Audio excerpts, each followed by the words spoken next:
It's been sort of a rainy, crappy day, but the rain has stopped.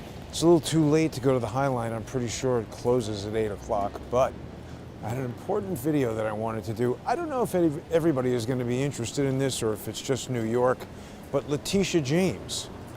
I guess everybody's interested, right? I mean, she was a major thorn in Trump's side. She's not just that, though. I mean, she's a lawfare queen, isn't she? I mean, she ran that whole Stormy Daniels fraud. She was more the fraud thing, but she was just everything. She was all over Trump. And now we have her indicted on mortgage fraud. There's a lot of questions around that. You know, we've got this new interim, super hot U.S. attorney. What's her name? Lindsay? Smoke show. But the thing is, I don't know if that's really, is that ideal? Is that maybe those hot women will get you every time? But focusing on Letitia James, who is the opposite of that. This is something that I was on a while ago. If people are following me on X at JG_CSTT, I published the articles there. They're free, most of them. I mean, certainly this one is. People can also follow on Jason Goodman NYC. But I don't have the article capability on that one. The main one is still at JG_CSTT. I was back in May, I think. You know, this story really came about first in March, right? Sam Antar was the first guy I heard talking about it on Sal Greco's show. That's where I guess started seeing Sam Antar. Do people know who Sam is? He's the cousin of Eddie Antar, who was Crazy Eddie. If you were in New York in the 80s, Crazy Eddie's prices are insane. It was a electronics store, something of a chain. They had a store in the town adjacent to my town where I grew up, and I used to go there, look at video cameras and electronics. I kind of loved Crazy Eddie and wild commercials and everything, but they got embroiled in a fraud scandal and they all got prosecuted, and Sam Antar rolled over on his own cousin and got him sent to jail. Pretty bad, pretty terrible story. I don't really like Sam. He's blocked me over this whole issue that I'm going to talk about, but I have a special episode right after this that people can watch if you sponsor the show on subscribestar.com or patreon.com or on crowdsourcethetruth.substack.com, or if you're following me on X, you can subscribe at JG_CSTT. You'll get the sponsor exclusive content there as well. It's going to be a deep dive into all this research I was doing. I've been sitting on this for a little while because it took me a long time to do it. And then by the time I got done, it was kind of like, yeah, nobody was really thinking about Tish James. And then pow, now she's been indicted, so it's back to the forefront. But see, I had this inkling back in March or April, May, when it was all happening. And now I'm becoming seriously concerned because Lindsay, there's questions about her appointment, and I'm not against her. I don't know really anything about her, but I'm concerned because we're hearing reports that, you know, she went outside the normal process of the DOJ, went behind or above, or somehow did something that Pam Bondi wasn't on board with. They wanted to indict in one of the district courts. They have different divisions in the Eastern District of Virginia, or different, do they call them divisions? They've got Alexandria, they've got Richmond, they've got all these different things. And I've tangled in that court a little bit. That's where Robert David Steele first brought his stupid fake lawsuit that he ultimately lost because he's a clown. And I think I've become certainly one of the nation's foremost counter lawfare practitioners. I'm not a lawyer. I don't claim to be. But I've come to know lawfare pretty damn well over 9 years, you know. I've said it before. It's like Tom Hanks on the island. First minute he's there, he's a fat, crying FedEx dude. Smash cut to 5 years later, and pow, he's spearfishing and he's ripped. I'm that spearfishing counter lawfare. Did I say Tom Cruise, Tom Hanks, whoever the hell it was on the island? You know what I'm talking about. The point is, there's a problem with this Tish James prosecution, and it's got to do with Sam Antar. And let's focus on Joel Gilbert for a second, because I haven't interacted with Sam that much. They're both sketchy in the same kind of way, and what I mean is, when this started out, I've known Joel for like 6 years, maybe more. Had him on the show a bunch of times. He had a falling out with Larry Klayman, which I can understand. And I didn't speak to Joel for a little while. And then when Larry and I stopped talking, Joel had a new book out. I reached out to him. People remember he came back on the show. He was talking about his prediction that Michelle Obama would run for president. Didn't turn out. But it was an interesting book, and he did a lot of good research. Joel, he's a talented documentarian and filmmaker, and he's got a good style in terms of his fictional narratives that he weaves. Excuse me, not fictional, his docudrama, whatever it is. The guy can tell a story. This looks like a new restaurant. Pretty fancy. Anyway,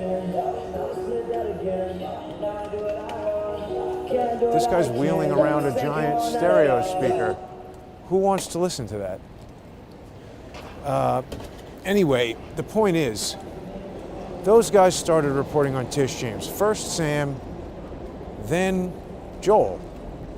In a way that when I saw it, I sort of felt like, well, wait a minute, isn't Joel kind of like horning in on Sam's story here a little bit? But then they teamed up sort of right away, and I was like, yeah, all right, that's cool. I didn't know those guys knew each other, but whatever. And when I saw that, I invited Joel on the show, and he came on and spoke about it. And then a couple days or weeks after that, he sent me a text or an email, or I don't remember. He basically said, hey, I'm coming to New York with Sam, and we're going to go to Tish James' apartment building there. Remember, the story was one or the other. Sam was investigating her campaign finance stuff, and his whole thing is because he was arrested for fraud, he knows fraud, and now he teaches the FBI how to find fraud. He's sort of like that Frank, whatever that guy's name is, Abagnale from Catch Me If You Can, where now he's teaching them about fraud. So he's finding all these fraudulent things and property problems or whatever. And then it was Joel who uncovered this Cadillac funding loan where she claimed to be married to her father. And then separately, this issue that a 5-unit apartment building was declared as a 4-unit apartment building so she could qualify for this certain kind of federally backed loan. This is what he came on Crowdsource the Truth to talk about. And so when he called me and said, hey, I'm coming to New York with Sam, we're going to do a video, go over there. Do you want to do the video, Jason? And I was out of town, and I was a little disappointed because that would have been a great video, you know, have those guys busting Tish James. But I couldn't do it. And I decided, well, you know, I saw what they had done. They didn't do a video. They just had photos and things on X. And I decided to do a little research into Tish James, see what was going on, because I was on all these mortgages, remember, with Weissman and what's his name, Raskin and Tom Tillis. So I was looking into some of that stuff, and I found some interesting things. I published this neutron bombshell thread on X. It's still there. And look, I'm paying them tribute. I'm saying New Yorkers owe a debt of gratitude to Sam and Joel. I highlighted them, make them look like characters in a graphic novel or comic book or something like that. And I mean, look, it's got a lot of views, 100,000 views. It's talking about, this is sort of, you know, based on what Joel found, that she claimed to have married her father. And again, I was trying to buttress their reporting, you know, support it and everything, but I came up with some new stuff. The other thing is, remember, I still have my lawsuit against the city of New York, and I found out that she was dealing with this, you know, New York housing this organization that I thought was connected to the neighborhood housing, whatever, of New York. And then I used a lot of my Charles Ortel style research skills and found that there were a bunch of different versions of this thing that didn't have determination letters. They were giving Tish James loans and stuff. And it was like, wait a minute, this seems like some kind of a big problem here potentially. There could be more meat on this bone. And there she is at the Steaks and Shakedowns place. I thought those guys would love it. It was my way of kind of like trying to participate in their investigation, which seemed to be open to collaboration based on what was going on with Sam and Joel. But then Joel saw that and he got pissed. Right, well, so here, this is, well, let's look at that in a second. Joel sends me this crappy email. He immediately sent me this email that said, though I appreciate your enthusiasm, I would say it's unhelpful when someone offers up statements that are untrue and not researched. Well, my thing is, like, I also I mean, what? like an order of I was taken aback. This is, I mean, it's not like some jackass on Twitter who I never spoke to. This is a guy who's been on my show that was totally flattering.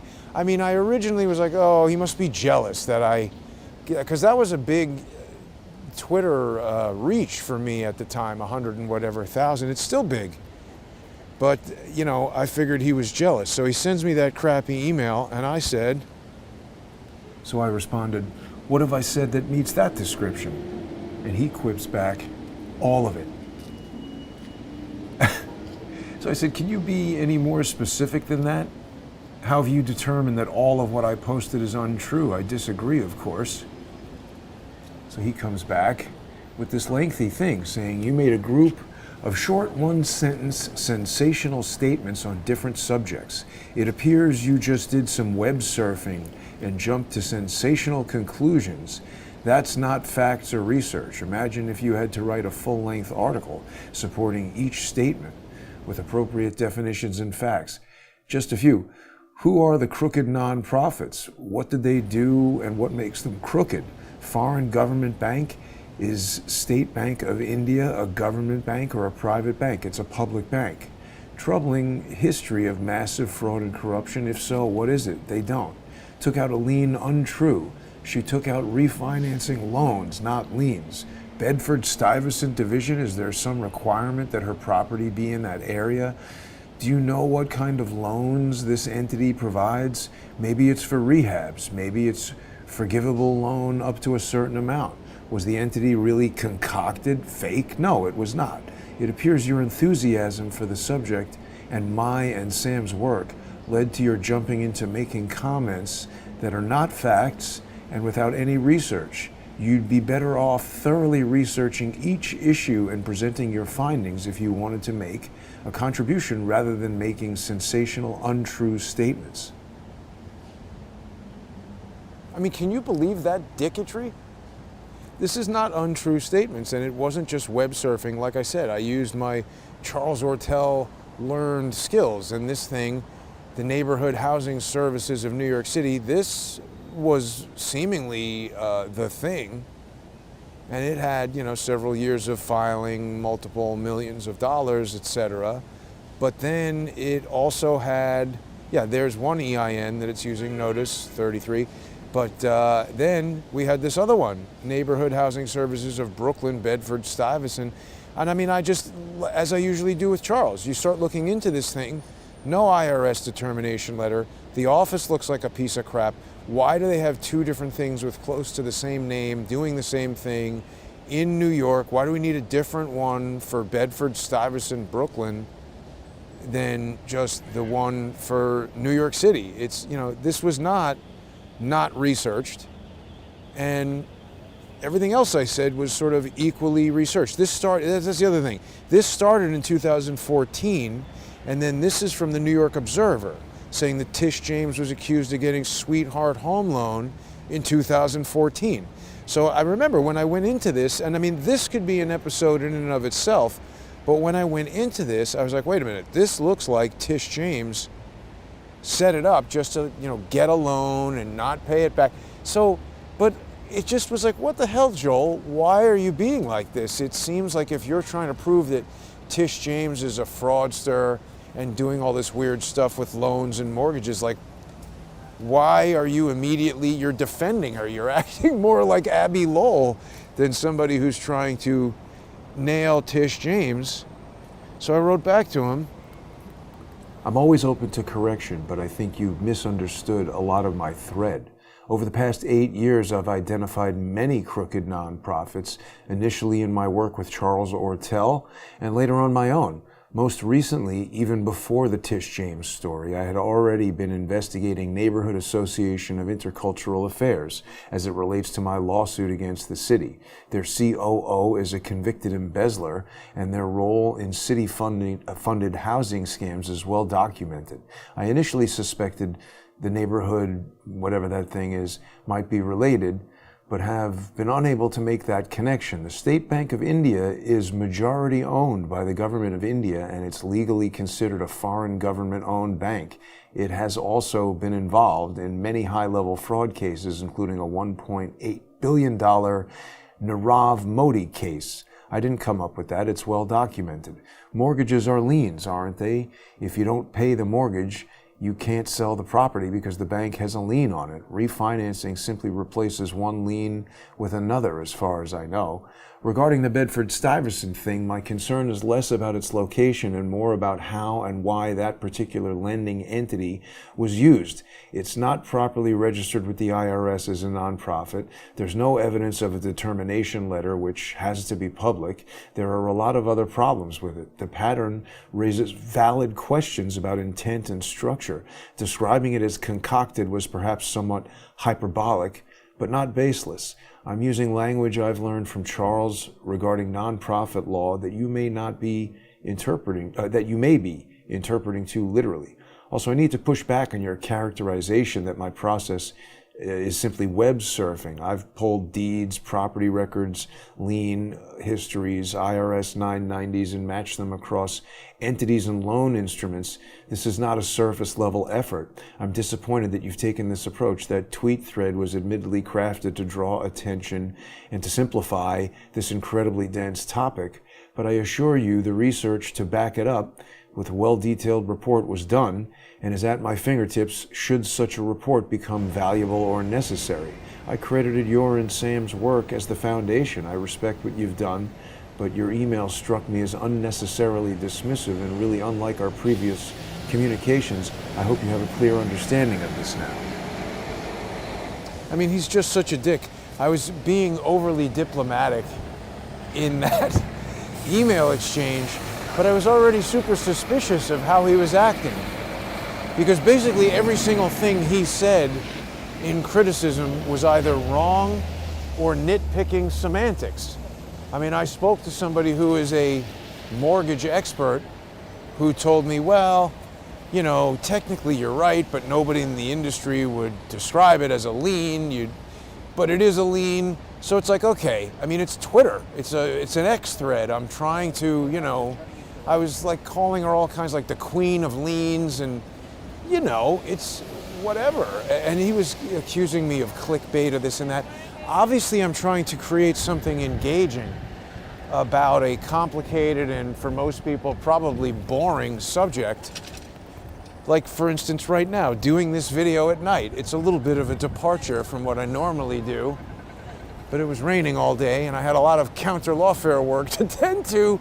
George's brother is going super crazy, I think because of the really accurate research I've been doing into the Charlie Kirk murder. I don't think they would care if what I was saying was wrong and stupid.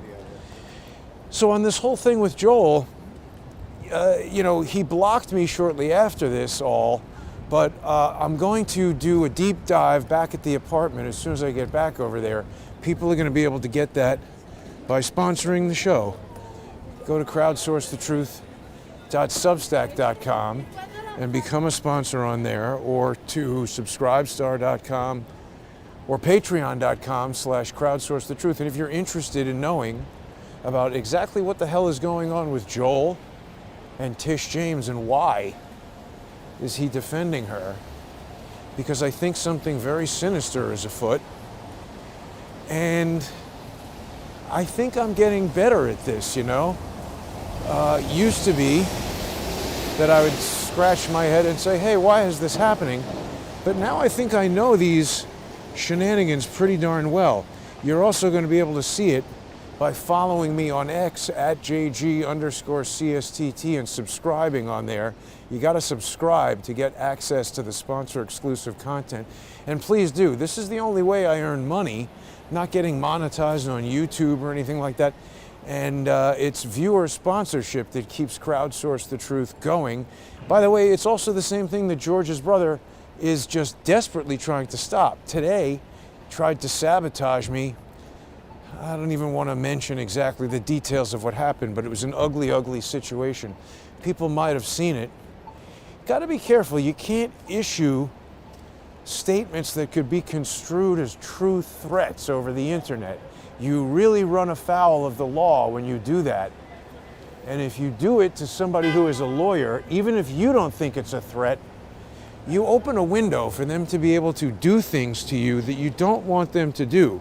And this is exactly what shitheads like George's brother are constantly waiting for an opportunity to do. So I had to spend a lot of time today counteracting that. But I wanted to get this story about Tish James and Joel Gilbert. Not so much on Sam Antar. I mean, he falls into the same category, but I'm going to focus on Joel tonight. So if you're interested in that, join me. It's going to start right after this. Thanks for tuning in, everybody, and thanks for sponsoring the show.